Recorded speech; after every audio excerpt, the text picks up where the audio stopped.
쉽게 치아 이동이 이루어지는데 노화의 과정에 들어가면 동일한 조건에 힘을 준다고 했을 때 동일한 결과가 나오질 않아요. 나이가 들면 이게 확 줄어드는 것이죠. 10대 이상 성인들의 교정 환자 비율이 점점 늘어가고 있는 추세입니다. 그래서 하시고 나서 굉장히 만족을 많이 하셨어요. 저도 또 직업인으로서 긍지와 또 행복감을 같이 느낀 적도 많이 있습니다. 저희가 40대 치아 교정에 대해서 조금 더 자세히 알아보기 위해서 이제 사례를 준비해 왔는데요. 어떤 사례들이 있는지 함께 살펴보도록 하겠습니다. 네, 먼저 첫 번째 사례입니다. 첫 번째 사례는 이 돌출입과 관련한 건데요. 저도 사실은 살짝 입이 좀 튀어나왔다는 이제 의사의 소견을 듣고 교정을 하게 된 케이스예요. 그래서 이 돌출입이 굉장히 많은 분들의 고민이고, 돌출입이 정확하게 뭐 어떤 기준인지 궁금해하시는 분들이 많아요. 뭐 어렸을 때 뭐 손가락으로 여기 턱에서 코까지 됐을 때 입이 앞으로 더 튀어나오면은 뭐 돌출입이다, 이런 얘기도 했었었는데 정확한 기준이 뭔지 궁금하거든요. 네. 그 소위 기준선이라고 그러죠.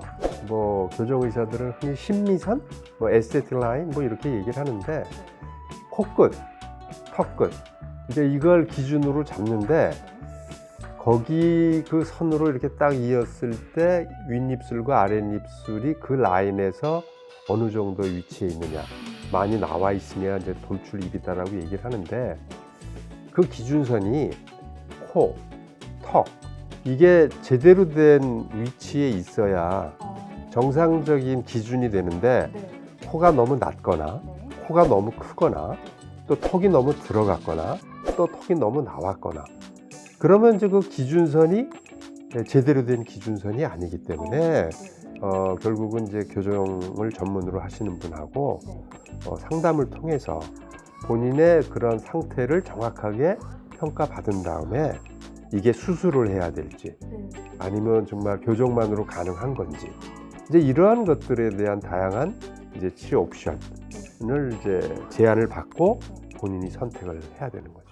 그러면 이게 일괄적으로 어떤 선이 기준이다 이런 건 없고, 개인마다 이게 코라던가 턱이라던가 다 얼굴 모양이 다르기 때문에 반드시 전문가의 상담이 필요하네요. 제가 교수님 말씀 듣고 인터뷰 중에 살짝 이렇게 해봤는데, 다행히 저는 교정을 해서인지 다행히 입술이 튀어나오지 않았습니다. 약간 행복하네요. 일단 돌출입의 원인, 아까 판단 기준에 대해서 질문을 하셨는데, 아까 전윤식 교수님 정확히 설명하셨지만 전문가적인 입장에서 우리가 보는 기준이 있긴 있어요, 나름대로. 그러나 교정 치료의 가장 큰 원칙 중에 하나가 뭐냐 하면 환자에게 이루어야 된다는 거거든요. 이게 무슨 소리냐면 환자분이 인지를 해야 된다는 거예요. 그러니까 환자분 자체가 내가 돌출입이니까 들어가야 되겠다라고 생각하시는 것이 가장 중요해요. 여러 가지 원인이 있어요. 일단은 치아가 윗니하고 아랫니가 이렇게 물려야지 정상이라고 생각하시는 분들이 있는데, 사실은 윗니가 아랫니를 살짝 이렇게 2mm 정도 덮는 게 정상이거든요. 그런데 예를 들어서 이게 이렇게 나가요, 각도가. 네, 앞으로. 그렇게 되면은 돌출입이 되는 거예요. 입이 튀어나가게 되는 거죠. 그래서 이거는 치아 때문에 생기는 돌출입이에요. 그 다음에 또 생길 수 있는 가능성은 뭐냐면, 지난 시간에도 말씀드렸지만 치아가 이렇게 홀로 있는 게 아니라 잇몸에 덮여 있고 그 안에는 뼈가 있어요. 뭐 잇몸이 돌출되는 경우는 별로 없습니다만 윗턱 아래 이 뼈 자체가 이렇게 나간 수가 있어요. 뼈. 그러니까 그 골격성이라고 그래요. 그 골격의 문제인 경우에는 그 교정 치료로서는 좀 한계가 있어요. 그러니까 그런 경우에는 수술을 동반을 해요. 그래서 그런 돌출입이 있을 수 있고, 또 하나는 뼈하고 치아도 다 정상인데 입술이 두꺼우신 분들이 있을 수 있어요. 그러니까 돌출입도 종류가 굉장히 많은 거죠. 그러면 교수님, 이제 돌출입 환자의 교정 사례를 한번 좀 살펴볼까요? 네, 이분도 성인 교정 환자인데 그 자료 사진을 보시면 이분도 입이 나와서 입이 좀 들어갔으면 하시는 분이었는데요. 이분은 발치했어요. 위에 작은 어금니, 밑에 작은 어금니 이렇게 4개를 발치를 해서 이렇게 치아를 넣어서 돌출입을 치료한 케이스입니다. 발치라는 것에 대해서 이제 거부감들이 기본적으로 많이 있으세요. 나이가 들면 이가 다 빠지는데 젊은 나이에 벌써 그 4개씩이나, 그러니까 돌출입의 경우에는 4개 치아를 잃게 되지만 그렇다고 해서 저작 기능이 그만큼 떨어지느냐, 그런 건 전혀 없습니다. 좀 거창하게 얘기해서 삶의 질이 올라간다?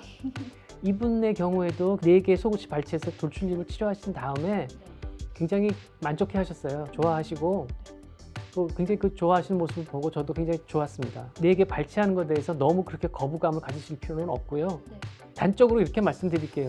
제가 저런 상황이면은요, 네. 저도 뺍니다. 오, 많은 설명 중에 가장 확 와닿는 말이었어요. 네, 저도 뺐지만 저작 기능 열심히 잘 하고 있거든요.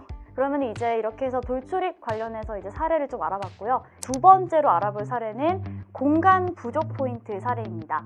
그러니까 기본적으로 공간 부족이 있는 경우에 발치를 해요. 발치를 안 하는 방법도 있어요. 네. 스크롤을 이용해서 어금니를 뒤로 보내면 조금 공간을 우리가 확보할 수 있고, 네. 시간 삭제를 해서 스페이스를 얻어서 네, 또 이렇게 넣는 방법이 있고요. 사이즈도 줄이고 네. 공간도 확보하고. 공간도 확보하고